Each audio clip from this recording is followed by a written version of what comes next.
So what is your philosophy toward making an impact on young lives?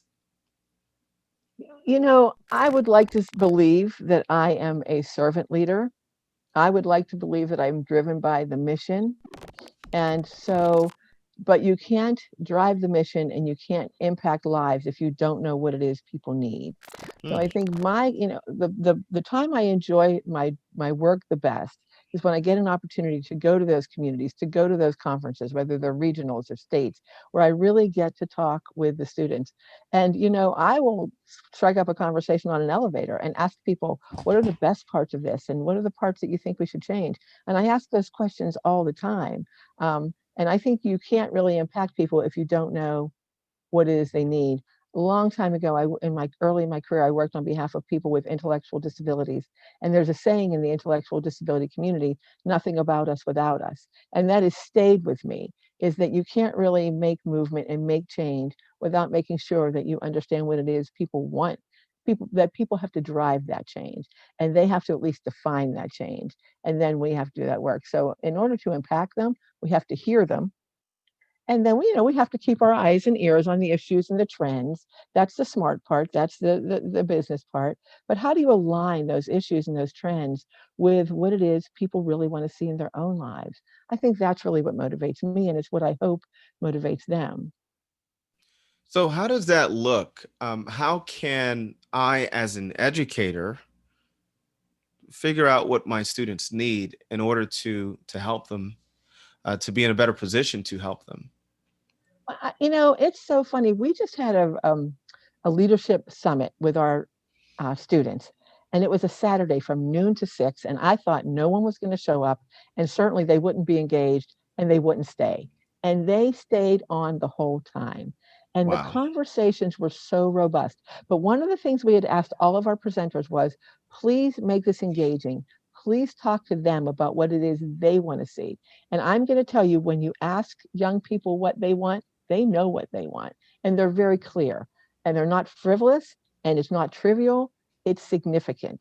And so in I did a session and I asked my famous questions, what are we doing well? What could we do better? What would you like to see? What do you need? And they have wonderful ideas. And I've kept those. And we're going to bring that to our strategic planning, and we're going to bring that to our board and to our staff and make sure.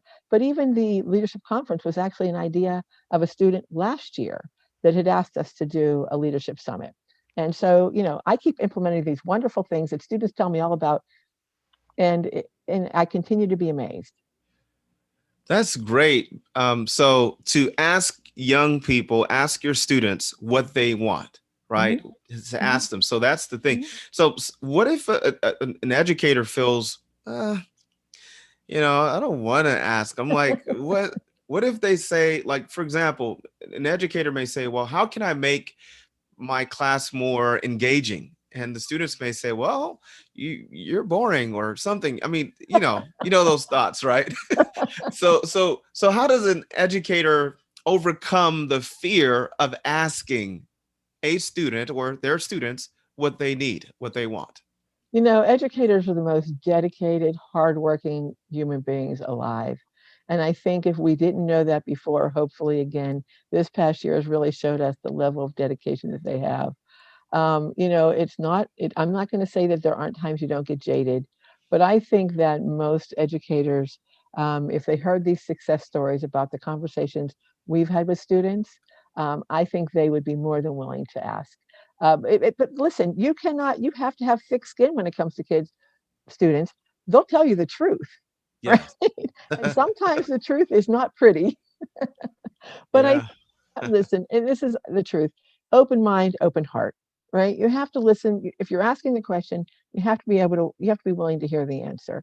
But you have to have an open mind and you have to have an open heart. And sometimes it does require a little bit on the teacher's part to kind of help them navigate, because a lot of people don't ask. And so the students don't really know how to articulate, or they ask, and then when students articulate, it's not met with uh, a great response.